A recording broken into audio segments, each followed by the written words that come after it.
I'm here in the heart of Westminster on the Victoria Embankment to track down one of the hidden icons of London, the London Planetree. If you've never noticed the London Plane before, well, they're dead easy to recognise. They've got this beautiful peeling bark here, which is to handle the pollution. This just falls off as the pollution collects in the bark. Very good tree to have on major roads. The leaves are also very distinctive, very spiky and pointy, a bit like a sycamore, but even larger. And you can't miss the dangly seed balls, which look a little bit risque, and they disperse their seeds in the late spring each year, much to the irritation of people with hay fever. So the London Plane is an iconic species for London. The first examples of London planes are these on the embankment. They were planted in 1871.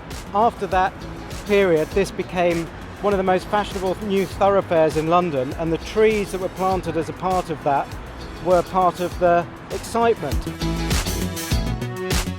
Behind me is the Cheapside Plane. This is the oldest tree in the City of London, and maybe one of the oldest plane trees in the whole of London as well. But its most amazing claim to fame, perhaps, is the fact that it stopped development in this part of the city. Look at those low-rise buildings. Nothing lower than that in the whole of the city, I bet. That really is a great tree of London.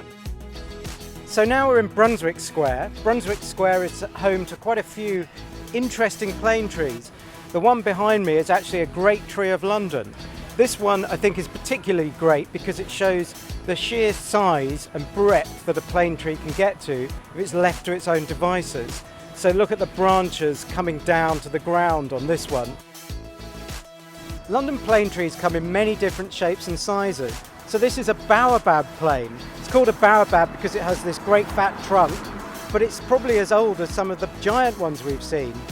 The thing about this is it's a bit of a mystery. Nobody's quite sure how they got here, whether it's horticulture or some kind of disease that it's got.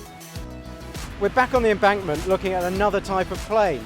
We've got behind us an Oriental plane, and they differ from London planes in the leaves. Easiest way to tell the difference. This is an Oriental plane, has deeply lobed leaves, whereas a London plane are much less lobed. Of course, the other way to tell is the balls. A London plane has 2 to 3 balls, and an Oriental plane has 3 to 5, sometimes 7. So there we go, the London Planetree. For me, one of the true icons of the city. So next time you're out and about, look out for that peeling bark, those spiky leaves and those dangly balls, and engage in a spot of plane spotting.